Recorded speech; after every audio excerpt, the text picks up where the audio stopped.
Who's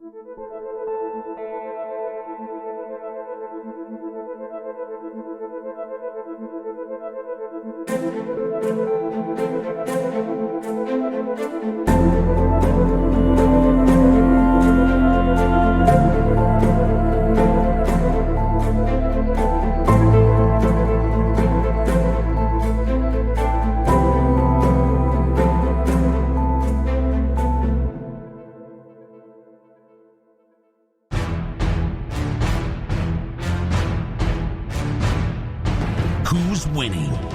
And who's up shit creek without a paddle? This is your stop for unbiased election projections with BS free talk, analysis, and one cranky politico's insight into the very future of the world you live in. Broadcasting from the gateway to the motherlode in Waterford, California. This is the Election Recon Podcast. And now, he's carpet-bombing partisan zealots back to the Stone Age by delivering cold, hard reality to the fanatics first class.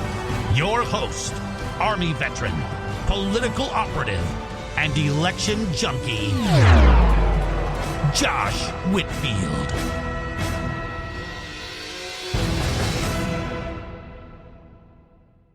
Welcome back to Election Recon. It is Thursday, September 29th. This is episode 9 of the Election Recon podcast for the 2022 election year. Welcome to the oasis of reality where you can take a break, a much-needed reprieve from the desert of partisan zealotry and bullshit that you take every day, everywhere in your day-to-day life. Of course, joining me is my co-host, the apolitical, independent, Gen Z representative, Alyssa Silva. Alyssa, we have made it back on schedule. We did not skip a week, finally. It was very hard. It was close. We almost... yesterday was rough, and, but I sucked it up, and here I am. Mm-hmm. Pushing through. Sucked it up, and here I am. Back in the podcast studio in beautiful Waterford, California. I don't know if I've heard it described as beautiful before, but yeah. By me, always. We have a beautiful river that goes through our town. Okay. Listen, Waterford's reputation, at least the bad parts of it, are not well earned, in my opinion. Waterford is a quiet town with a beautiful river and hardworking people. And 8 gas stations. 8 gas stations. About to be 9, probably. And like 10 churches. More than 10 churches. Like, for real, more than 10 churches. 8,000 people, like 16 churches. It's a very religious city. Very religious. So, anyway. Today on the show, we're going to be finishing up with our conversation with David Cushman. Mm-hmm. It will be short because we did most of David Cushman last week talking about congressional races in the Central Valley. We're going to touch on some local issues, finish up Central Valley races. The week after that, we will have the former minority leader of the California State Assembly, current partner at Cal Strategies, former Stanislaus County Supervisor and Modesto City Councilwoman Kristen Olson will be back on the show. Very excited to have her. And so we're kind of rolling. The election now just over 40 days away, Alyssa. Just coming quick. Over 40 days away, and I'm going to tell you what, here's a little preview. Republicans, after a month of just doom and gloom for you, nothing but good news today in the Election Snapshot, and we're going to discuss why that is and why I think it always was that way, and there was a blue mirage put up by the mainstream media. We're going to talk about that a little bit. Democrats, buckle up. This one's going to be rough for you. If you... again, we only spout reality. We're only going off the data here, okay? The Republicans have had a rough ride the last 4 or 5 weeks. It's your turn. So, elections ebb and flow, right? They ebb and they flow. The electorate ebbs and flows, and, that's just where we're at. Alyssa, cigar of the day, Rocky Patel, vintage 1990. Very basic Rocky Patel cigar. I'm keeping it simple today. Keeping it a little bit more mild than I normally smoke a more robust cigar, but as you know, a little cum si cum sa in the nausea department today. So trying to keep it safe. Yeah. So that's what we got for the show today. Of course, we're going to do the three-pointer, and in the Grunt's perspective, it's going to be about a black Marine who I think is being treated awfully terribly by a police department in Baltimore. A little fired up about that. So that's what we're going to do. So without further ado, let's go ahead and roll right into the election snapshot. Alyssa, we have not a whole lot of change in the model, believe it or not, from week in to week out. Model's starting to stabilize. We expect that a little less changes the closer we get to election day. If you guys, everybody who's listening or watching on YouTube, you can check out our methodology at electionrecon.com. There is our model tab or whatever on the website. It's right here, actually, ER predictive model for you folks watching on YouTube. Things change, we take a lot into our model, but things that are more important early on become less important, less weighted in our model as time goes on, because if those things that were working early were working later in the election, it would show up in the polling. So less and less as we get closer here in the next 40 days, is cash on hand going to matter? Is money being brought in? Are the ad buys going to matter? Stuff like this, these fundamentals of elections that we pay attention to out here at Election Recon. Closer we get into election day, if it's not showing up in polling, despite those advantages that traditionally and normally work in an election, obviously for whatever reason they're not working for that candidate. So polling will take more of an importance in our model. We hedge against it specifically because we have a massive distrust, like most of you out there, of the polling industry. But again, I don't know of any other way to take a real scientific snapshot of an election other than a scientific political poll. So, that's our model has 4 sectors. They all hedge against each other, and they try to, in an attempt to weed out bias. And so we were pretty good in 2020. We were really good in 2021, and we're hoping 2022 will be better as well, because we're going to keep working to make this model better and better and better. So hoping that we'll have 3 hits, 2020, 21, and 22, but we're going to have to wait for 40 days. A lot of you guys have been commenting on social media the closer we get to election. Republicans feel that our projections are too modest. They're underrepresenting what is actually going to happen for Republicans, and Democrats feel that we're too biased towards Republicans and we're overrepresenting Republicans. So that's probably a pretty good sign that we're in the ballpark, I think. What do you think? Mm-hmm. When you got both sides criticizing you for opposite reasons, probably means that we're closer to the ballpark than most think. Again, that's subjective analysis. There's nothing scientific about that. We'll find out. But when we're being criticized openly by both the right and the left, I feel pretty good about where we're heading. So, we'll see. We'll see. Our model is certainly to the right of most of the mainstream media models. So, we'll see. I feel a lot better about our chances. Anyway, here, Alyssa, we're going to throw it up on the screen now for those of you watching on YouTube. Not a whole lot of movements. We only had one flip this week. That's in the governor's race of Wisconsin. Now tilt Democrat. It's now tilt Republican from tilt Democrat. Tim Michels now over incumbent Democrat Governor Tony Evers. This has been very slowly always moving to the right from the summer till now. The whole state of Wisconsin has been just trickling to the right. When we flipped the Senate a few weeks ago, there's a lot of people like, you're an idiot. How can you have Wisconsin blue for governor, red for the Senate, blah, blah, blah. We said, hey, look, polling, what we call low confidence polls. A lot of those were holding down our model. Polling in the last 2 weeks has really flipped that over in Wisconsin for the governor, as we suspected. And so, and I think people need to remember, like, our model is never going to knee-jerk react to polling. It's got trends matter more to our model. And so sustained trends in the direction of Republicans or Democrats are going to move states, not 1, 2, or 3 days of polling. You know what I'm saying? So that's the flip there. Republicans for governors, now 29 projected seats for Republicans, 21 for the Democrats in our model. We had no flips in the House or the Senate this week, but we did have some non-flip race rating changes. We'll throw that up there now for those of you watching on YouTube. Alaska at-large congressional district has moved from lean Republican to tilt Republican very quickly. this is a very poor trend for Republicans. If the trend holds, this is going to be a lean Democrat seat over the next 40 days. There's not a faster moving House seat in our model right now than Alaska. So some good news for Democrats. It looks like Mary Patolu just won a special election and took a seat that nobody thought Democrats would ever hold. But just like here in SD4, Alyssa, the state of California, Republicans split the vote too heavily. And despite over 60% of the vote share going to Republicans in Alaska because of ranked choice voting and how Alaska does its elections, a Democrat now represents Alaska in the U.S. House of Representatives. And if this trend holds, that Democrat's going to be there for yet another 2 years. Very surprising, but nobody to blame here but the local and state Republican parties in Alaska who cannot decide between two prominent Republicans, and we'll just leave it at that. And it's to their own detriment. So also in the House, we had a movement towards the Republicans, the Iowa 3rd, from tilt Republican to lean Republican, Iowa continuing to move the right in our model on all sectors. In the Senate, a movement towards the Republicans.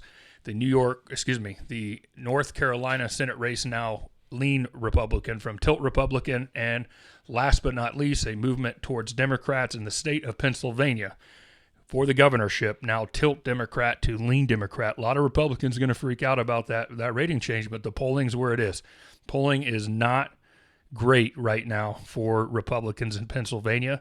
In the Senate race, we are seeing Oz, the Republican candidate, making a late charge, but voters aren't very enthusiastic about him, and he still has not, in any of the data sets that we're looking at, consolidate the base around him.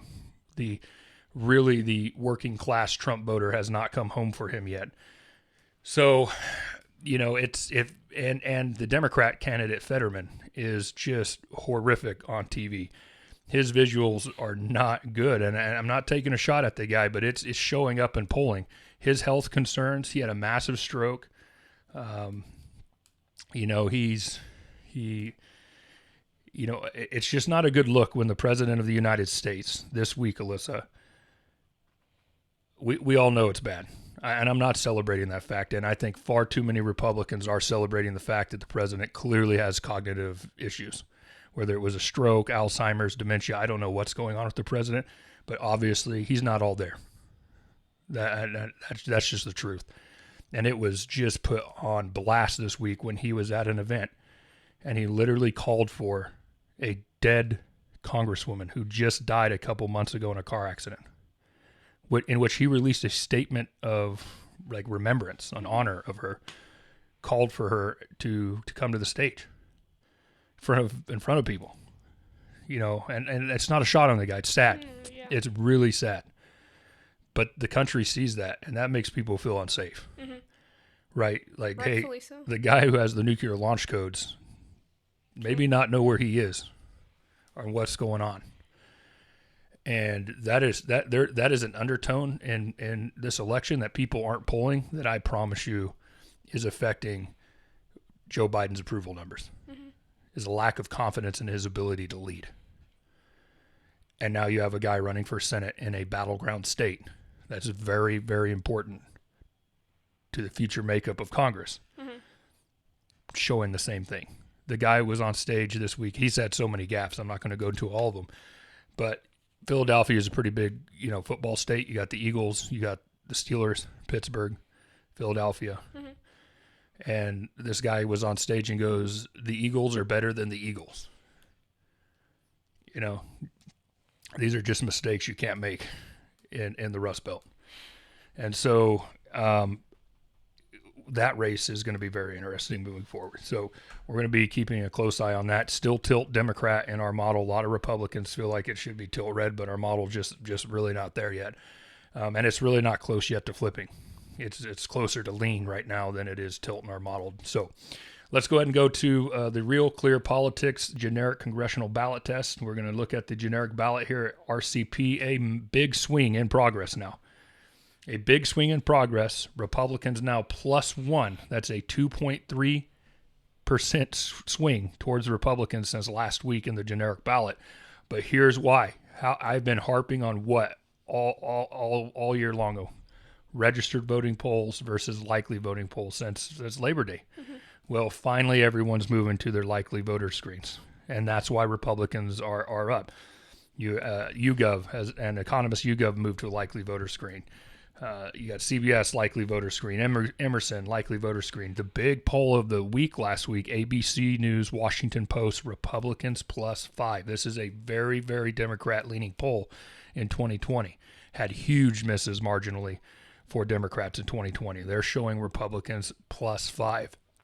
Big shock. We did our first reaction video. We started a thing called Reaction Mondays because everyone's like, react to things. And so we did a reaction video on Monday from Let's Talk Elections, a Democrat-leaning YouTube channel, where he said some crazy things about likely voting and registered voting. For the most part, the video was fine. Obviously he's a smart, passionate kid about politics, but man, he said likely voters don't matter. And I'll let you guys can watch the video. For you, those of you on YouTube, will flash it. It's only on YouTube, but man, boy, you can imagine how big of a problem I had with that in that video. But man, and this is what we're seeing. Is it possible that there's an error in this likely voter stuff? Sure, maybe 1 to 2 points in either direction. It could be Republican +7, could be Republican +3. Could be Republican +2, but there's just no doubt in my mind that this is and always has been a positive Republican environment that was being artificially held to the left by low confidence registered voting polls. And now we're seeing it. Yep. Now we're seeing it. And so, you have one likely voter poll here from Grinnell Seltzer, who have Democrats up 4, but it's a very small sample size. I do not like sample sizes from a national test across the country that are 500, 600 people polled. It needs to be over 1,000. I think it should be closer to 2,000 when you're doing a national poll to get it more accuracy. So that's what we call low confidence poll. It's a low confidence poll for us. We don't like how it was done. We don't like the methodology. We don't like the number of people that were polled, the universe that was polled. So you have a registered voting poll here still from Politico Morning Consult, which I think is one of the worst polls in the election so far. If I'm wrong, I'll eat crow. But man, Morning Consult has just been really, really weighted. And I feel like almost intentionally having their thumb to the scale on the left, because there's just nothing that makes sense in how they've decided to weight the poll. Unless they're seeing something that everyone else is missing, which I guess is possible. I doubt it, but I guess it's possible. Small possibility. They're about to take a big L, So yeah, so that's where it's at right now. Republicans having a big swing again. There is some movement back in just the raw data, but really because everyone's moved to likely voter screens is why Republicans have taken an advantage in the RCP average. We'll take a quick look at Joe Biden's approval here. President Joe Biden starting to tick back down. His summer surge is gone. Gas prices are going up. We officially hit a recession today. Economically, the market has lost 6% of its value in the last 2 weeks. There's just nothing good economically right now. Nothing. And that's going to hurt the president. But I think also what's hurting the president this week is the very clear cognitive deficits. And this is we're living in a time that the possibility of war with Russia is probably more likely than not at this hour. Nord Stream gas pipeline, there's just endless amounts of natural gas and methane pouring into the Baltic Sea because somebody sabotaged the pipeline. Somebody did. Either Russia did. Someone blew up this pipeline. And now Europe is going to be in a world of hurt, heating their homes over the winter. I bet Vladimir Putin shut that thing down to punish them anyway. But was it Russia that sabotaged it? Was it England? Was it one of the Baltic states? Was it us? Who knows? We've denied it, but we probably wouldn't admit it if we did blow it up. But early February, before Russia invaded, we threatened it. So President Biden's on TV saying, one way or another, we get this thing shut down. So this doesn't look good. But who knows? We'll have to wait for if the true story ever comes out on that. But, this Ukraine thing, Russia is getting its ass kicked in Ukraine. I don't give a shit what Tucker Carlson says on Fox News or Tulsi Gabbard. Okay? I don't. And Republican and conservatives are going to probably just crucify me for that. But listen, I've been to Ukraine. I've seen it with my own eyes. Russia is losing that war. Russia is losing that war, and anybody saying otherwise right now is full of shit. And that should scare people. That shouldn't make people less. That shouldn't make people feel more safe. It should make them feel more afraid. Because Putin is about to be a cornered animal, and who knows what he's going to do when he lashes out. And I think American voters are looking at the president and going like, Jesus, I may have not liked the guy I replaced it, this guy replaced, but my goodness, I don't know if I feel safer under his watch right now. And I think the polling data backs that up. There's some real insecurities about the president's ability to lead, and that's why he's 11 points underwater in approval, 53.4 to 42.4. Not healthy for the Democrats, not healthy for the president. And here, historically, I'm not saying it's going to be this way. Polling would suggest otherwise by a few points, but traditionally, Democrats, when they have a president in office, the national congressional vote mirrors the president's approval rating. So, take that with a grain of salt. But there's just nothing good here data-wise right now for the Democrats 40 days out.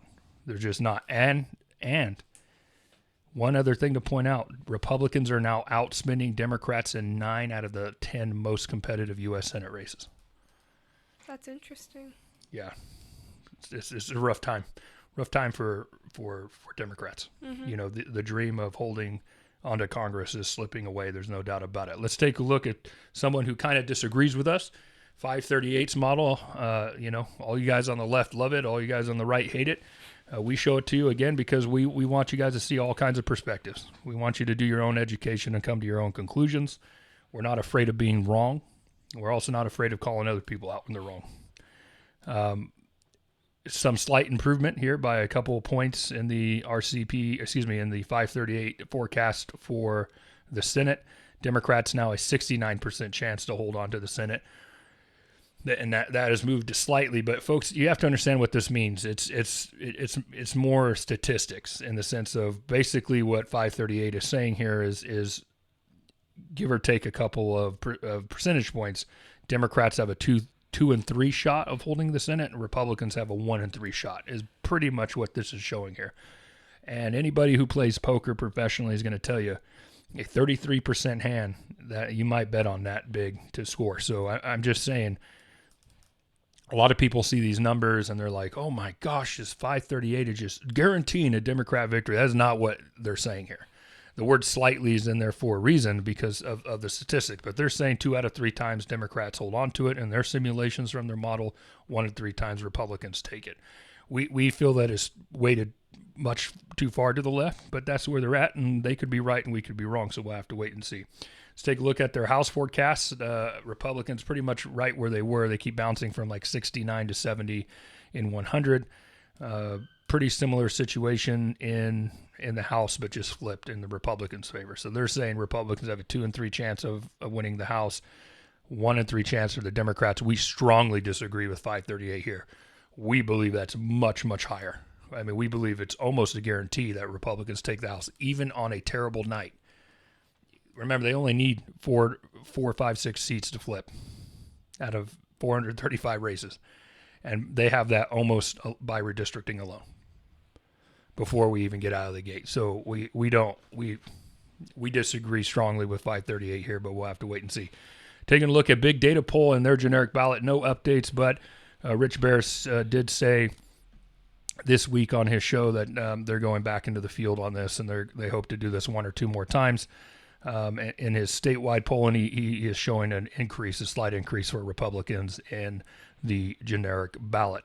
So taking a look at the election snapshot as it stands, 51 seats here at Election Recon projected for Republicans in the Senate, 49 for the Democrats. For the U.S. House, it remains as it was last week, 230 seats for Republicans, 205 for the Democrats projected, 44 seats competitive in our model. That's a lot. 44 seats competitive. U.S. governors, Republicans pick up a seat this week. 29 governors' mansions for Republicans, 21 for the Democrats. No changes in the state legislatures. 32 chambers for Republicans in the upper chamber model. 18 chambers for the Democrats, lower chambers 33 for the GOP, 16 for the Democrats, and that is the election snapshot this week. Now we're going to go back and finish our conversation with David Cushman from last week. This is part 2 of my conversation with David Cushman, and let's go ahead and go to that now in our interview segment. And welcome to the first time to the Election Recon podcast, a behemoth, a legend, a man among men in Central Valley politics, David Cushman, the president of the Central Valley Impact Republicans, an organization I believe you started yourself, David. Thank you for joining us on the show today. Thank you so much for having me, and I thank you for the kind words. I got to say, I've now officially made it in politics. I'm on Election Recon, so but we have dozens and dozens of loyal followers. Okay, yeah, so, love it. We're like the Mick Foley of podcast shows for politics, but we have a good time here, man. Yeah. This is welcome to the oasis of reality, where partisan zealots are given no quarter, just the facts and the data. We're excited to have you, David. I think it's interesting that you decided to highlight the local stuff. I was going to start with the top of the mountain and work the way down, but I think you set that up so nicely. Let's just go from the bottom up. Mm-hmm. You talked about it, first off, you're a political operative in California. That's and just for our listeners and our viewers across the country who are outside of California, San Joaquin and Stanislaus County are really the heart of the Central Valley of California. It's really a convergence point between the much more rural, conservative foothills, mountains, and ag territory of California. And it's over the last decade or two has really turned from red to purple as the Bay Area, San Francisco Bay Area, has really pushed in from the coastal side east into the Central Valley. So it's a very interesting place for politics, and it happens to be our home. So it's very dynamic, very, very purple, very swingy right now in this decade. So I know I'm as interested in it, even though obviously I'm biased because Central Valley is also my home, but very interesting politics in the Central Valley. And California is big enough that politics of the Bay Area don't match the politics of the Valley, which don't match the politics of the Mother Lode, which doesn't match the politics of the LA Basin. So it gets kind of complicated. But to your point, you guys did a pretty good job with the recall. Stanislaus County went 9 points against Governor Newsom, which was surprising because Cox did win Stanislaus County. I was going to say Newsom won, but it was by a much bigger margin that Gavin Newsom lost Stanislaus County. And then the margins improved in San Joaquin County as well. So you guys had a pretty good 2021, but California being what it is, Democrats only have to win in 2 areas: San Francisco Bay Area, LA Basin.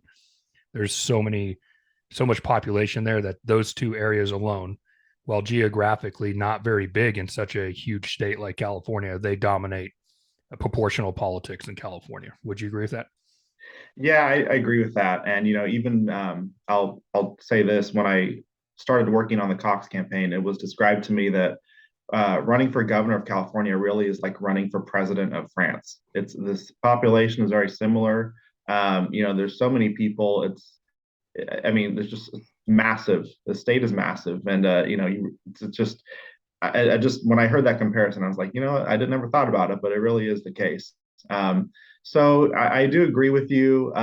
Central Valley, it's a unique area. It's we're not like any other part of the state. I think even though we've been changing a lot over the last 10 to 15 years, I still think even with the new people coming here, for the most part, I'd say that most people in San Joaquin, Stanislaus counties, conservative by temperament, conservative in maybe not really far right, but I would say just in terms of what most people want is, safe neighborhoods. Most people want to be able to afford gas and groceries, regardless of where they stand, what party they are, and they want good schools.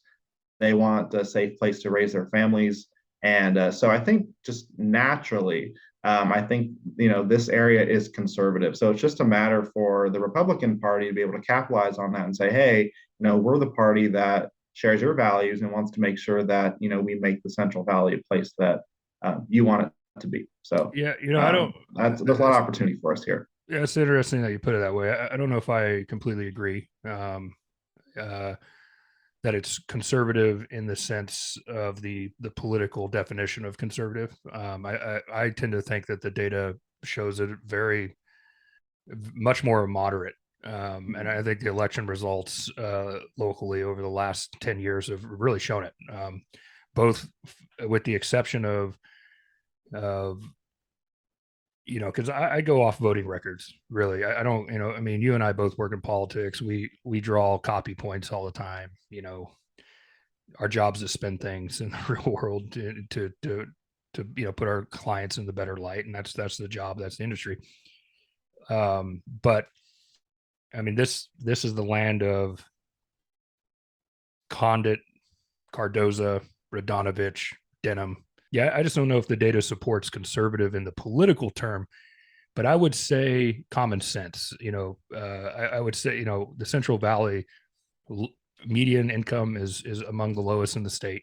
There's lower median incomes out in Death Valley and the Inland Empire and stuff like that. But the Central Valley has a very strong agricultural industry, but the per capita income, not everywhere, but in most places, is below the median for California. So I tend to agree with you on the issues, though, 100%. Central Valley voters care about good schools, low crime, quality of life. And I've been saying it on the show all year long. I think it applies nationally right now. This election is going to be about who can make quality of life better, who can make cost of living cheaper, and who can make kids safer. That's really the three issues that are going to dominate this electorate, not the ideological issues. But where I think both parties in the Central Valley go wrong, and I'd love to hear your take on this, and then I want to roll into the elections, local and higher, is I think both parties have such a marketing problem in the Central Valley. They have no idea how to talk to Central Valley voters. They both parties, and I mean party leadership, not the rank and file here in the Central Valley, but I'm talking about Sacramento and DC in particular. For both the Democrats and the CRP, they just have no idea how to talk to Central Valley voters and the issues that are important to them: water, healthcare, education, public safety, and the local economy. That's it. It's all that's every poll. It's all they care about. This insinuation that Dobbs v. Jackson, or this insinuation that Donald Trump or Joe Biden dominate the thinking of local Central Valley voters right now is just, I don't believe that to be true. I think right now Central Valley voters are struggling to put food on the table and gas in their cars, and that's what's really dominating. And they may disagree of who's at fault for that, but that's what's dominating their thought process. What say you? Yeah, I hear it all the time, knocking on doors and making phone calls for Patty or for other candidates. And we're primarily talking to independents and Democrats who we've identified as being moderate to conservative. And there's a lot of them here in the Central Valley. So that's primarily who we're talking to. And at the doors, I hear it all the time. It's just, we care about, I mean, we can't afford groceries. We can't afford gas right now. That's what they care about. Even to that point, I mean, that struggle is so difficult for so many of us that, they're still not fully tuned into even the election at this point. There's still so many people, undecided or saying, I haven't even had time to look at the candidates or research anyone. I'm just worried about making ends meet. So, absolutely. And it's going to be an interesting election. The primary turnout supports that point you just made 100%. I mean, it would, I mean, we always kind of have low primary turnouts here in the Central Valley, but man, it was abysmal. It was one of the lowest turnout elections ever, really. Yeah. I think part of that too might have been unique to California in that the recall, it's kind of fatigued a little bit from that carryover, but no question. It's a combination of all of it. It's really just been here in the Central Valley. It's just been politics in these people's faces really since 2016. Yeah. But so many, I mean, they're just so burnt out right now. Um, I have no problem saying that the Republican Party, the establishment leadership, sucks at marketing. They have a massive marketing problem. They do not know how to talk to working class voters, and now the left has that problem as well. 25 years ago, the Democrats were the party of the working class, but now what everyone talks about the MAGA v establishment civil war in the Republican Party, which is absolutely raging. There's no question about it. The populist movement is, I think, gaining serious traction in the Republican base.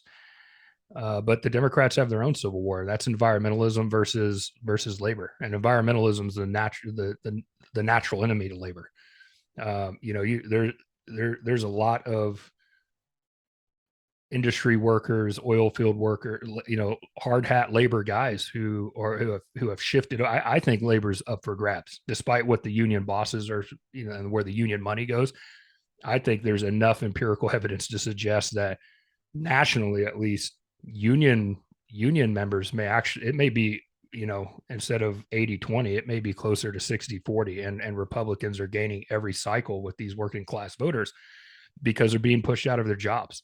And I wouldn't be able to really cite hard evidence to that, but that's my theory of how working class voters, and really the Trump effect, right? The MAGA effect, it really attracted them. That's true. I mean, Trump wouldn't have won in 2016 if he didn't win the Rust Belt and win that type of voter over. But I don't know. I don't believe the Republican Party has successfully capitalized on retaining those voters. So I think those voters remain to be free agents. A lot of them are Obama Trump voters. When we saw in 2016, which surprised all of us, how many Obama Trump voters there really were, significant percent of the electorate. Mm-hmm. Do you agree that both parties really just they're so bought into the status quo and their ideological narratives that they just have a communications and marketing problem, or is it run deeper? Well, I would say that, in terms of, kind of party leadership or people who've been in the business for a long time, once you've done something for so long one way, it's really hard to change. And, I think that's just human nature. It's not necessarily a knock on them, but, that's kind of where we see, Trump did really rearrange coalitions a lot. And I think that, both parties are still, in terms of leadership, still trying to adapt to that. And you alluded to it earlier, the Central Valley is a working class, blue collar area, working class to middle class region in the state. So, we're seeing that shift a lot here, whether it's in San Joaquin, like you said, Stanislaus County shifted a lot in the recall. Merced County, I believe, did as well. These are, core working class areas in the Central Valley. So, I think in time, the Republican Party, I believe, will catch up to that. I hope it's sooner rather than later. But I think it's just going to take a little bit of time for everyone to really, get off whether, is it a temporary thing because of Trump, or is it really a long-lasting change in people's allegiance to parties? And I think it's a long-lasting change. So I hope the sooner that, people in both parties get used to that, the better. And I think that's better for the Republican Party long term. Yeah, nationally. I mean, I don't want to give any viewers the false hype or hope that I think that the Republican Party has a chance to regain majorities in California anytime soon. But hey, if there is a pathway, right? It's not impossible, even though it seems impossible. If the Latino shift continues and that trend continues and becomes permanent, plus working class shift, I mean, California could become tighter again for sure. Yeah. But that remains to be seen. I want to circling that back. When I got started in this business over a decade and a half ago, Republicans locally in the Central Valley, they were a local machine. They had in Stanislaus County in particular, they dominated. At one point, Republicans had all 9 mayorships in Stanislaus County. They had all 5 supervisor seats on the county board. They dominated all school boards. They dominated all county and city agencies like Parks and Rec and planning. I mean, even when Dennis Cardoza and Gary Condit, Democrats, were representing Stanislaus County in Congress, and they were blue dog Democrats, to be sure. I don't know if that species exists anymore, but they were there, right? These counties were electing majority Republicans across the board in local elections. The bench was strong. It was a real fight in Republican primaries because they had a strong bench and they could compete, and because the bench is strong, even if folks lost, people could get behind the candidate that won and not be super salty about the candidate that lost because they were solid. I don't see that locally anymore. I think Patty is a extremely. I can't think of anybody else out of San Joaquin County to run against Josh Harder, who is if not the best, one of the top 5 fundraisers in Congress of all 435 of them. That dude is a machine fundraising money, most of it out of district, but it plays. It doesn't matter where that money comes from. Right. And money plays, and we say that here all the time. It's not yard signs, it's not it is knocking on doors, but it's voter contact. Voter contact wins elections, but it's not yard signs, it's not parades, it's not social media posts. And the money plays there. But having a strong local bench does too. And I think the reason why local Democrats have had success in recent cycles in San Joaquin and Stanislaus County in particular is because the local Republican central committees have kind of lost their way in terms of being able to recruit volunteers, attract younger people to get out and help out. And the bench is no longer strong. Their focus is so top level that they're no longer paying attention to fielding the bench. And now there's 2 Democrats that sit on the San Joaquin County board, the Stanislaus County Board of Supervisors. There's 2 Democrats or 3 in San Joaquin. There's 2 Democrats, 2 Republicans, and one independent. Yeah. Okay. And so, I think the Democrat Central Committee, it's just kind of flipped, right? The Democrats with the indivisible groups and the Modesto Progressive Democrats, whether you agree or disagree with their worldview, you cannot argue the results that they have focused heavily on local issues. They took the playbook of Republicans locally from the 90s, Bush era, 2000 to 2008. And I don't know if it was the Tea Party movement in 2010. I have no idea where this thing got lost for Republicans locally, but I just don't believe the local Republican central committees are beating their Democratic counterparts anymore. And that may be very tough for a lot of my local Republican friends to hear, but that's just the facts as I see it. And I call balls and strikes as fair as I can. I really believe the local central committees are not doing a good job in the key tenets of building a strong local bench, which are voter registration and local candidate recruitment. Am I wrong? Am I off base there? I would say this, I would agree that the Dems have done an outstanding job of making sure they have a great volunteer recruitment and they are focusing on local candidates. So one thing that I say when I'm talking to a group of people, I always ask the question when I'm talking to Republicans.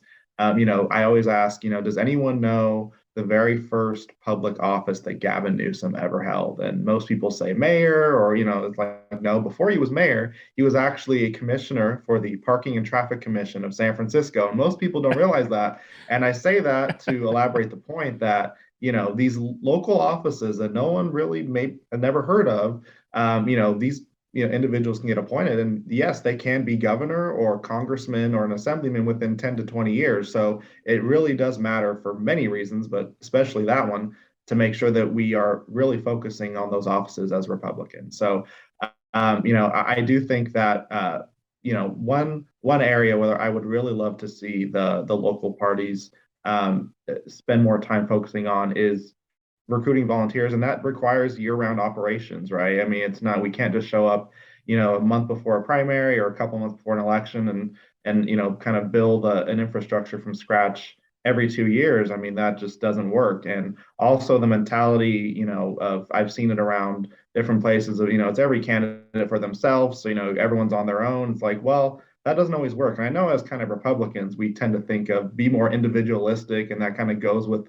our worldview a little bit. But in terms of playing politics, in terms of winning for our party, we have to think more collectively. How can we all help each other? How can it be a constant operation to do that? And yeah, it does require money, it does require time. But if we have committees and teams that are focused on making sure that happens, starting now and making a long-term focus, then I think ultimately it will help us a lot, and we can really turn the tide in the next 2 to 5 years and beyond that in the area. Is that kind of why you started CVIR? Did you? I mean, what was the motivation there? Did you see this gap of local infrastructure and the and again, I'm not. I got friends in both of the central committees. I'm not attacking anybody personally, Right. but where they used to be to where they are now, if anyone's being honest, local Republican central committees are just they're not hacking it in the Central Valley right now. That's just fact. But was that what motivated you to start CVIR and to that there was just you saw a hole and you needed to fill it? Yeah, there really was a need for it, and there still is. To be that kind of organization that really does focus on grassroots, focuses on volunteers, and we're not here to compete with the committees. We're here to supplement them and support them because there has to be. I mean, like you mentioned before with Indivisible, Modesto Progressives. I mean, that's the role they serve to an extent for their parties, Not to an and we extent. really need to do the same. They do that. Yeah. Yeah, and we need to do the same for the Republican Party. We go to where, I mean, we're all human. We all have lives, especially volunteers. So, we can't be everywhere all at once. So, we exist to be where, the party, we have gaps to fill. We hope to fill that. We do heavily focus on those local offices. We have a lot of great local Republicans we've endorsed in both counties that I hope get elected. And to start building that bench for the next 10 to 15 years, because I really would love to look ahead and say, hey, we can't just think about this election electing Tom Patty, but who's going to come after? Because guess what? The Democrats have that bench, and they've had it for a long time. So we have to start thinking with that mentality, and that's where our group is focused. Yeah, no doubt about it. I judge the farm teams, as I like to say it. The Democrats have a stronger farm team right now in the Central Valley, and that will pay dividends for them later on. And local Republicans would be really wise. And I think, I'm not saying you copied Indivisible or Modesto Progressive Democrats, but that there is a group now like those two groups that are supporting local Republicans, I think is very important to keep the Central Valley politically competitive. So kudos on your group there. But yeah, I mean, again, the politics aside, the infrastructure, the organization, you cannot fault Indivisible or Modesto Progressive Dems or really that Democratic Central Committee right now. They are running on all cylinders. But I don't personally believe, and this is opinion, that they have the right message to win long term right now in the Central Valley. Demographics could change. More people can still move over from the Bay Area, and the math change in the long term. But right now, I think if Republicans can figure out messaging and marketing, they can win a lot of these seats back. And that's going to be incumbent on local Republicans refocusing on local issues and not being so obsessed with the top of the mountain, but being obsessed with, you got to have a foundation to build a house. And so again, that goes back to the point you're circling back. I think California Central Valley is dynamic, and it's much more moderate than either party believes. You talk to local Republican activists, and I say it all the time. And you've been in some of these meetings where I'm asked to speak, and I hammer at them as like, look, guys, this is not, this is the Central Valley is not ultra conservative, and it's not ultra liberal. It's not. It's a work. The over 60% of the electorate, again, cares about putting food on the table and who's going to take care of their kids. And that's the only thing that drives them. It's the only thing that drives them. And protecting their jobs, protecting local water rights. Like, this is what people are engaged in, not all the ideological crap out of Sacramento and DC. And the reason why they're not engaged there is because they're hurting. They're hurting, and they've been hurting for a long, long time. And I think the first party, locally or otherwise, to figure that out about the Central Valley is going to have long-term success. I agree with you. Manteca is going to be a real bellwether in that district, as it is in every It election. always is. And I'll say the this most too. Sorry purple to city interrupt in the you, area. but I will say this about Manteca. I've lived in Manteca my whole life.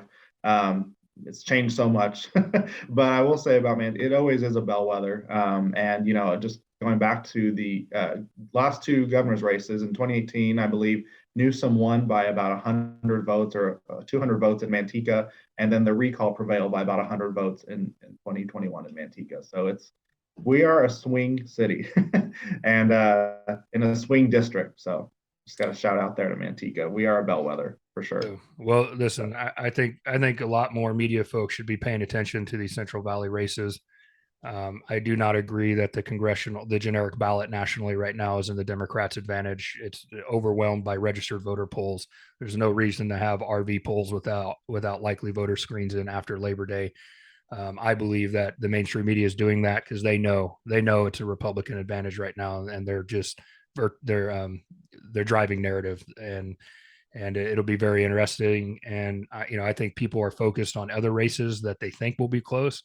My gut says they won't be close, and it'll be races like 9 and 13 where the mainstream media doesn't believe it's going to be close that end up being the real battlegrounds coming here on November 8th. David, thank you so much for spending way double the time I asked you to spend here.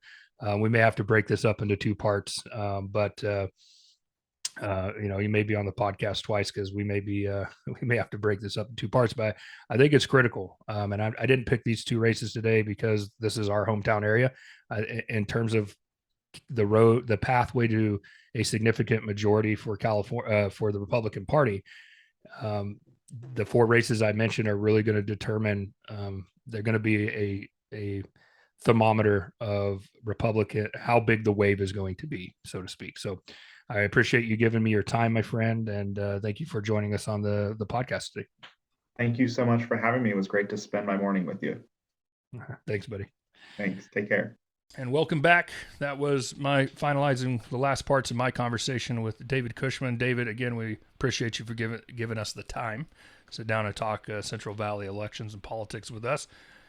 Our home here in California, the Central Valley, the great Central Valley, the cornucopia of the world, really, as folks should know it as. If it grows, we can grow it here.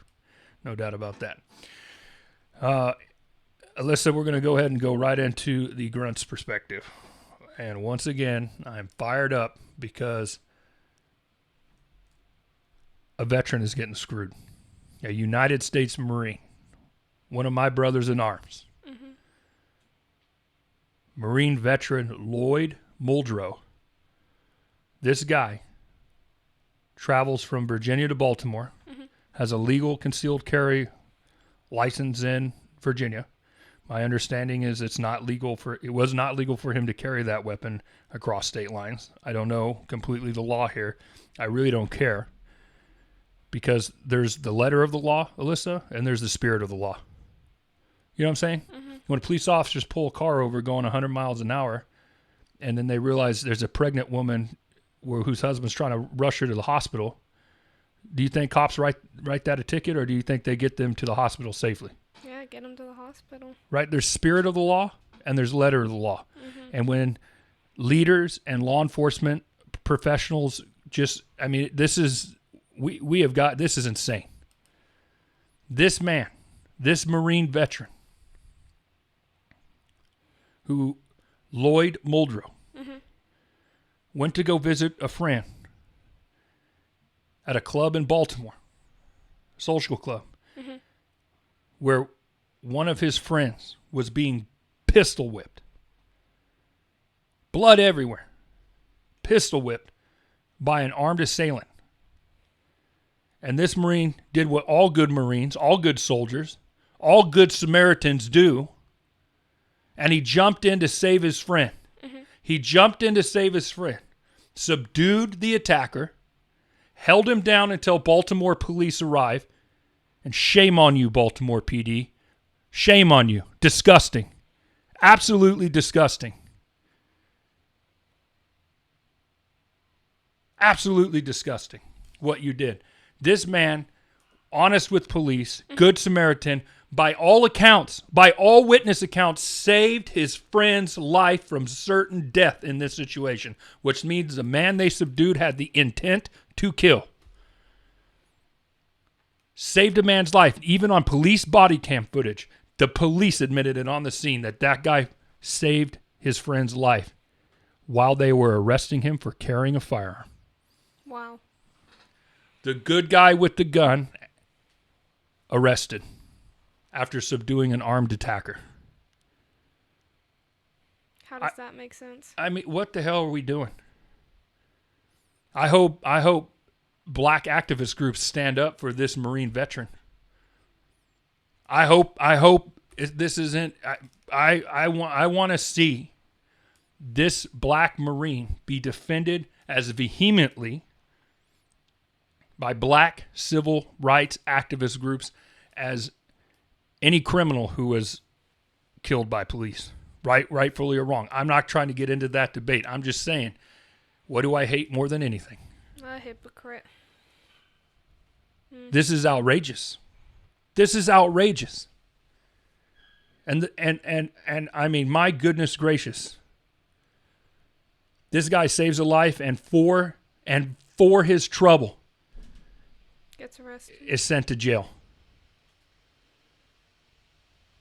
Does not make sense at all. His attorney, Michael Stark of Maryland Stark Defense, told reporters that good guy with the gun was placed under arrest just for having a gun.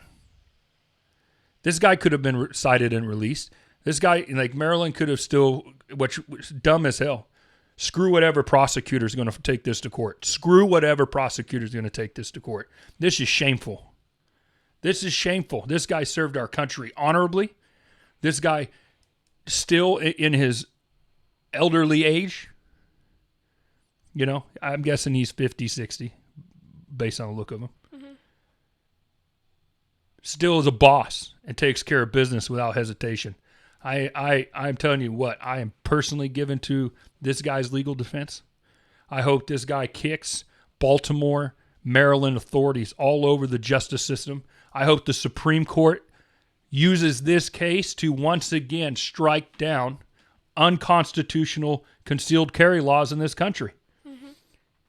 I'm not going to get on the gun debate, but this is exactly why we want good people to have guns. Yep. By all accounts, this guy saved a life. And was punished for it. Baltimore, you could on the body cam footage, which we're going to play here in a minute, you can hear the ambulance and firefighters going like, what the hell are we doing arresting this guy? What the hell are we doing? You can hear other police officers uncomfortable with the situation. You know, but the police sergeant or whoever the hell was in charge on the scene going, well, that's the laws. Talk to your city council members. Talk to your elected officials. We're just enforcing the law. Shut the hell up. Shut the hell up. I happen to know that law enforcement officers have wide discretion on arrest and charges. Wide discretion. When your own fellow law enforcement officers are showing signs of uncomfortability and you're just arresting this guy for politics, after he saved a life. This is what is wrong with this country. This man did not need to go to jail. He was not a threat to society.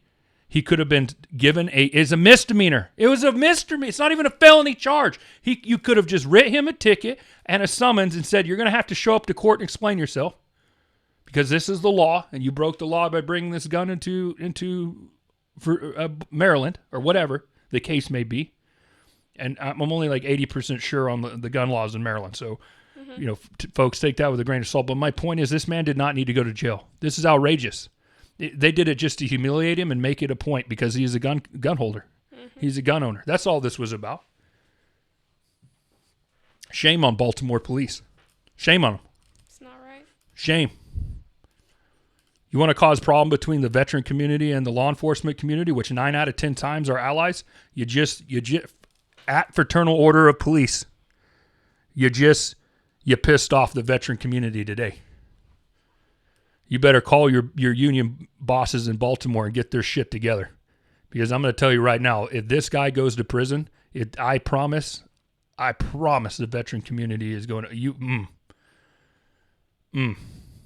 It's going to be a rough time. Outrageous. Let's go ahead and take a quick look from Fox News about this story. For those of you watching on YouTube, you're going to see. For those of you listening on the podcast, this is Fox News, Fox and Friends First, covering this story from 3 weeks ago. 57-year-old Marine veteran taking matters into his own hands at a 4th of July celebration in Baltimore, disarming a man who just pistol whipped his friends. For those of you listening on the podcast, but the story doesn't end there. For those of you listening on the podcast, the man who held down the gun-wielding attacker before police arrived. We are watching body cam footage. Fines and even jail time for violating a technical city rule that bans concealed carry. Blood all over our guy's jacket. Blood everywhere. That's how much pistol whipped his friends were. Lloyd, good morning to Blood you. everywhere. First of all, I want to thank you for your service, not just as a Marine veteran, but also for saving your friend's life. And unfortunately, that's what's gotten you into this legal trouble. And it all started, like we said, on the 4th of July. You were with friends and family at a gathering, and a guy named Wesley Henderson gets upset with one of your friends, pistol whips him in the head. He's bleeding. You jump in, take Henderson down, secure the gun. Then police arrive. And then tell us what happened. Yes, ma'am, and thank you for having me. But yes, that's what happened. And once I took the person down, within 10 seconds the police arrived. When the police arrived, I stated to the police, because anytime you intervene with the police officer, you need to let them know that you are carrying concealed. Right. I did that. Responsible. When I did that at that time, with no investigation, with no anything being looked at, the lieutenant on the scene made a decision, let's lock him up. So police thanked you for Terrible. saving your friend's life. And then one of the officers noticed that you were carrying a weapon, even though you're a veteran, you have a concealed carry permit in Virginia, and you, have trained other people on gun safety. They arrest you because you're not allowed to bring a gun into a public building in Baltimore. So that's the law. What's your rebuttal to that? Well, there's no reciprocity as far as Virginia to Maryland, but it is from Maryland to Virginia. However, what I did is under the Supreme Court law, and what they decided is that we have a legal right to carry in self-defense. He is not lying. And you say that you're federally certified and you've carried a gun overseas. Yes, so ma'am. You're wondering why you can't carry it state to state when you have that certification. So you get arrested. What happened to the guy who attacked your friend? Did he do any jail time? Yes, ma'am, he did. And he served, he was released on house arrest. And a couple of days later, he got charged with a couple more crimes of violence. So he's on house arrest. So you're facing a year in jail and some fines. Your court date is October 31st, and we're wishing you the best of luck because you served our country. You saved a guy's life, got arrested. Meanwhile, a lot of the bad guys out there are having a field day. 12% increase in shootings in Baltimore, gun-related crimes as well this year. And you just have to wonder if there are more good guys with a gun, Lloyd, if that number would go down. We have to leave it there, but thank you so much. I mean, common sense has to prevail at some point. Some lieutenant for politics made a political decision to take this guy to jail. Spirit of the law, Alyssa, versus letter of the law. It has to play sometimes. It has to. It has to play wrong. sometimes. That is wrong. I mean, I think this guy has a very strong constitutional argument. The Supreme Court just dealt a massive blow to concealed carry laws when it struck down New York's concealed carry law. Mm-hmm. That's why here in California they're trying to attack it differently, because they know that the standing law here in California was going to be also struck down when challenged based off the New York decision. Yeah. And so now we, here in California, the legislature just did all these different gun control laws to try to change the narrative, which I do also believe is unconstitutional. Even when the court was 5-4, much more moderate in Heller, they struck down DC's concealed carry law. Mm-hmm. There's no chance this court at 6-3. Okay, for sure you have 6 justices that are, I'm going to tell you right now, Democrats continue attacking this issue at their own peril because of stories like this. Yep. This dude, I hope someone pays him whatever he needs to do to take this, even if they drop the charges, which they ought to do, by the way. They should. Even if they drop the charges, he should turn around and sue them civilly. Yeah. And take it all the way to the Supreme Court. All the way to the Supreme Court, where I have no doubt in my mind the 6 conservative justices are going to bring the gavel down hard on Maryland. And listen, it's not even political. It's not even about the gun debate. Okay? If you're a liberal, your side has been claiming for years. Why do we have so many nonviolent criminals locked up? And you know what? I agree with you. As a libertarian-minded guy, I do not understand why we have so many nonviolent criminals locked up for as long as they are. Minus these asshole like white-collar Bernie Madoff people who screw people out of their retirements and homes for billions of dollars. That's different. Okay, throw the goddamn key away. I don't ever want to see them sons of bitches again, right? But my point is, if you're a liberal who's screaming for criminal justice reform and you believe that this guy should have been arrested and put in jail, you're a hypocrite. There's a law-abiding citizen that saved a life. Baltimore city government, the Maryland state government, Baltimore police department. You're all turd Fergusons today. And I know I speak for a large majority of the veteran community that has this guy, our brother's back.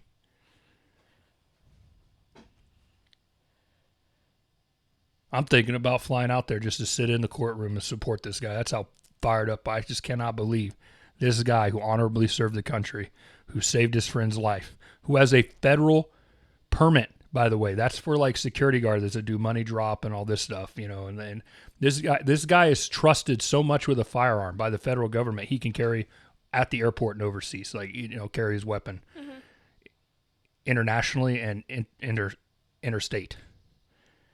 And yet they're going to arrest him. It's insane. It's insane. And that's the Grunt's perspective this week. What do you think, Alyssa? I think he definitely has a case. I mean, that's terrible. I don't know how you just make that decision like that, even when others are uncomfortable. Like, that should have been the first sign that, this is not okay. And they kept going through with it just to make a point. And very few of the mainstream media has picked this story up. This happened in July, and I just found out this week, and only because Fox News finally picked it up. For obviously they have a narrative to drive for guns and all this, but good grief. My heart goes out to this guy. Yeah. You want to talk about frivolous arrests? Listen, okay. I think Maryland is wrong. They're on the wrong side of constitutional law here, but that is the law, and until it's struck down, that's the law in the state of Maryland. This guy should have known better. I understand. I understand his arguments too, saying, hey, the Supreme Court just said, concealed carry laws A, B, and C, but, we can't be arbitrary. Things have to take place. I don't have a problem with this guy getting slapped on the wrist. Okay, you got to know the laws. What states you can and can't carry to with. I have a concealed carry permit here in the state of California, and I know very well what I can and cannot do with it. That being said, there's my issue here is not that per se. I mean, I do have issues that he's being charged, but my issue here is per se is that this police lieutenant, I'd love to know that guy's name. So those of you that are watching, if you want to do the research, I'd love to know that Baltimore PD guy's name because he needs to be put on blast. That lieutenant for arresting this guy, because he could have made the assessment on the scene.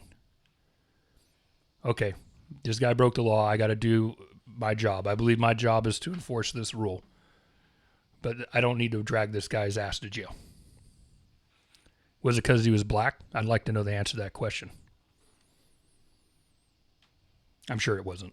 But my point is I'm trying to make a point with how ridiculous people react. My point is this dude should not have been taken to jail. He was not a threat to society. He if he would have been given a summons, I guarantee you this honorable Marine, this law-abiding citizen, would have done the right thing and showed up to court. Most definitely. It wasn't going to flight risk. And even if he did fly across the border to Virginia, Virginia would have extradited him at your request if he didn't show up to court. This guy's going to show up to court, but no, you wanted to make an example out of a Marine who saved a life. Absolutely terrible. Am I wrong on that? No. He was doing the right thing and got punished for it. What did they say? No good deed goes unpaid for? Apparently. I feel bad for this guy. And I'm telling you, Democrat state governments continue pressing this gunfight at your own issue. They've lost and they don't even know it. They've lost and they don't even know it. And there's a lot of people out there like gun control saves kids' lives, blah, blah. It's not law-abiding citizens who are mass murdering people. It's people, and I could get behind extended background checks. I can get behind additional training requirements. I don't think you should be able to conceal carry without, having solid knowledge of use of firearms and how to properly and responsibly use them. I can get behind all of that. But the arbitrary restriction of law-abiding citizens' Second Amendment rights in this country has been repeatedly struck down by the Supreme Court over the years. The constitutional test is the constitutional test. And these Democrat state governments, just like Republicans don't understand, Alyssa, that they do not have a majority on the abortion fight. They don't. Election after election. In Kansas, Republicans couldn't even get an abortion ban passed in Kansas. Okay? It's not the reddest of red states, but good grief. It's pretty red. Mm-hmm. I don't know when the lesson will be learned from these two parties who are so enslaved by their base on issues where and we've talked about the abortion thing. It's not black and white. It's gray. Different shades of gray. Mm-hmm. Most of the country, 60 to 65% of the electorate is for some restrictions on abortion, but not complete restriction of abortion. But Democrats would never tell you that. They think the whole country's on, full term abortion. Abortion up until birth. Some Democrats believe in abortion immediately after birth. It's insane.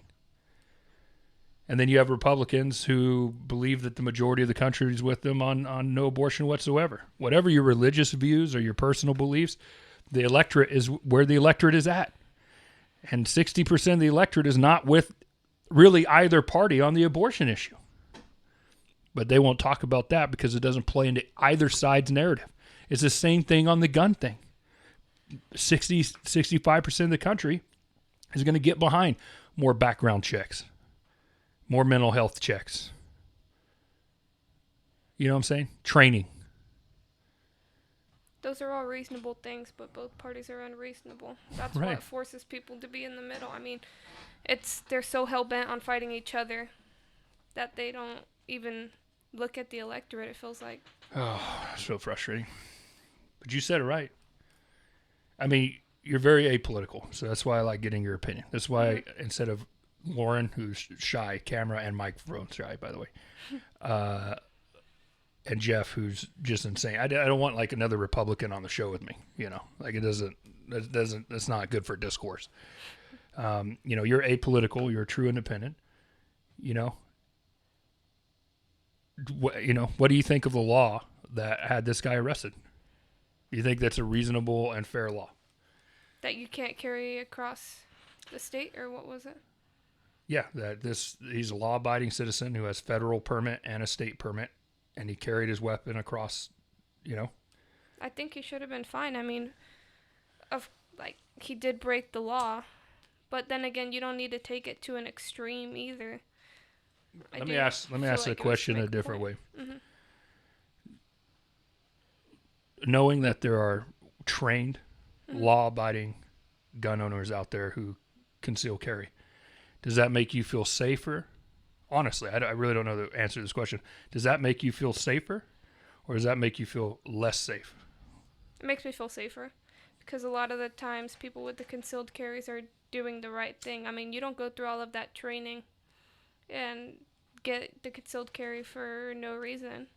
And then on the abortion thing, not to get too, we're getting into deep politics today, but I'm just curious because you know, you and I haven't really talked this issue a whole lot, but I mean, you're a woman. This is obviously the Dobbs v. Jackson's a decision that affects you a lot more than it affects me.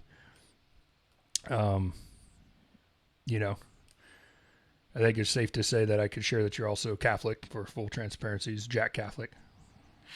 You're going to have to go see your priest for some Our Fathers and Hail Marys, but They're not going to let me back in the church. I'm just saying. No, I mean, you know, what do you think about the Dobbs v. Jackson decision? It's difficult. So, once again, I'm in the middle. Shocker. I don't think that you should be able to have an abortion all the way up until the child is born. That doesn't seem right at all. But then, I don't know. People make good points as to why they should be allowed to have an abortion.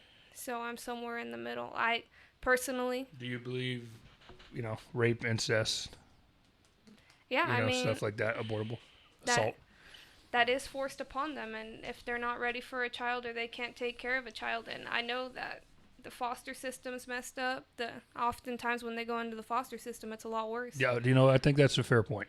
Yeah.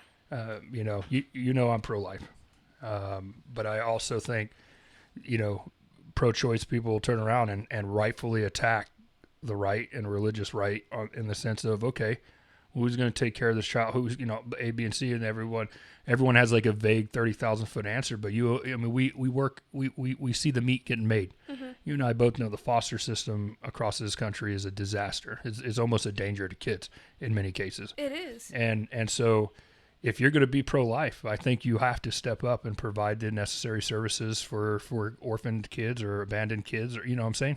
The amount of abuse stories for kids that are in the foster system that then go into jail because they were mistreated their whole childhood is insane. Yeah, I think these are fair points of debate. I don't want to get too deep into the abortion issue because it's so controversial, but the point here I'm trying to make for you viewers, and again, you know, before everyone freaks out, I'm sure because we just talked abortion and guns, you know, there's going to be a lot of freakage, but the point that we're trying to make here is, you know, from a legal and political point of view, it's not black and white. And we do live in a representative constitutional republic.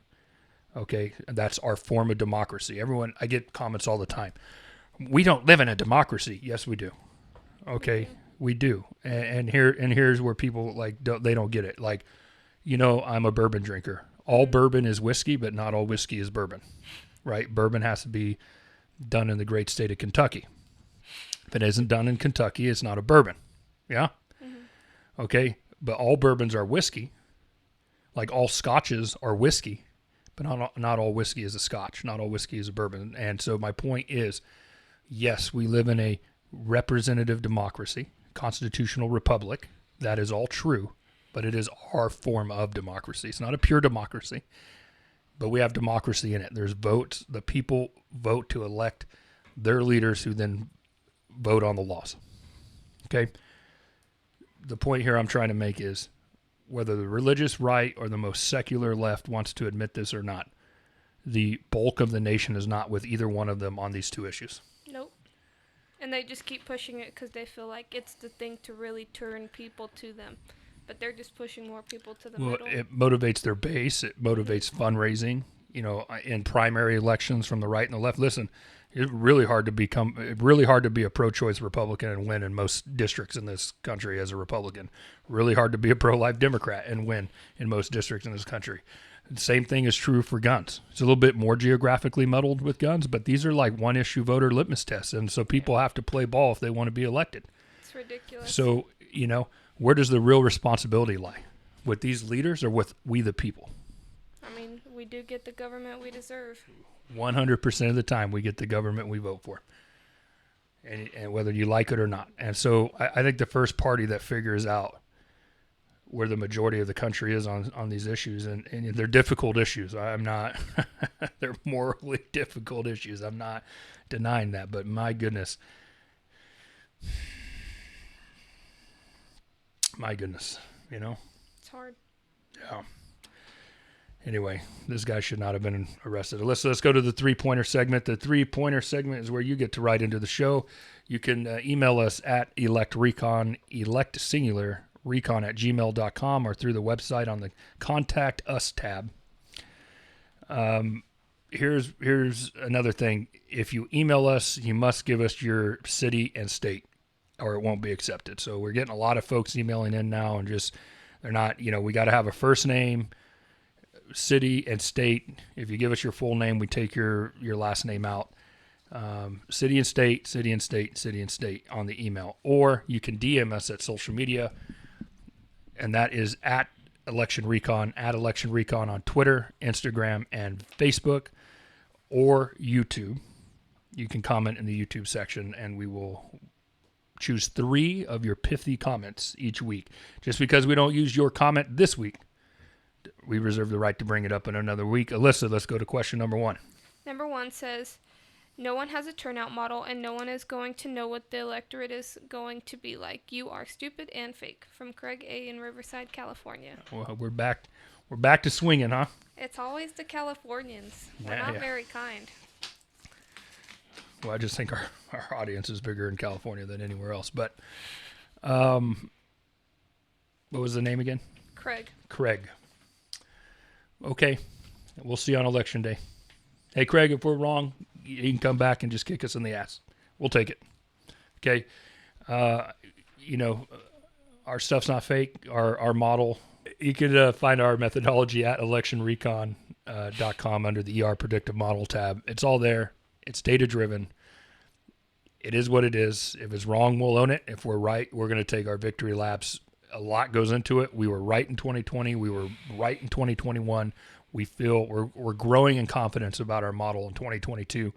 I will admit that we are a little less confident in the House model, but we feel great about the Senate. We feel great about the governor's model. We feel great about the state leg model. The lack of public congressional district polling this year has us pretty concerned about the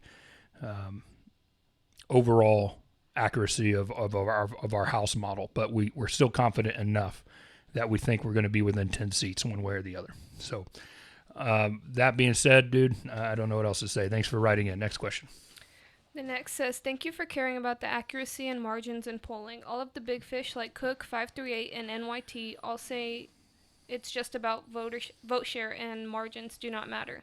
I'm glad to find someone who agrees with me and not them. From Marcus O. in Simi Valley, California. Simi Valley. Good place, man. Citrus capital. Been. Oh, really? Yep. A lot of lemons over there. Some good beaches close by. When life gives you lemons. Make lemonade. Yeah, man. Thank you for the comment. I appreciate the compliment. Yeah, we've been pretty vocal about this on social media the last 2 weeks. Amy Walter from Cook Politico is, she continues to say, look at vote share, look at vote share. Well, that's these guys coping with the fact that they've taken some pretty big L's in recent election cycles, projecting and forecasting. Remember, Cook Politico had like a 12-seat advantage to Democrats in the House in 2020, and it was the opposite. It was a Republican. They were off by 24, 25 seats. That's pretty bad. That's a miss. Is largely being driven by crap polling. A lot of these forecasts are being driven by crap polling, but I think it's fair when these folks from the right call these guys out, because at some point, if it was just 1 or 2 cycles of you getting it wrong and you went back to the drawing board and tried to fix it or admitted to it and worked on fixing it, I could be more sympathetic to the mainstream media, but they don't. It's just the same nonsense over and over again. Low confidence registered voter polls, Democrat polls weighted heavier than Republican polls. In 3 of the last 4 election cycles, Alyssa, the Republican-leaning polls were much closer to the target than their Democrat counterparts. Now, it's true in 2018 that on the generic ballot, a lot of the mainstream media was within 1 to 3 points. Okay, I will, for the sake of argument, I'll give it to them on that. But when you broke it down statewide and for the Senate in 2018 or congressionally in 2018, certainly congressionally in 2020, and for the Senate in 2020, they're just wrong. They're wrong by a lot.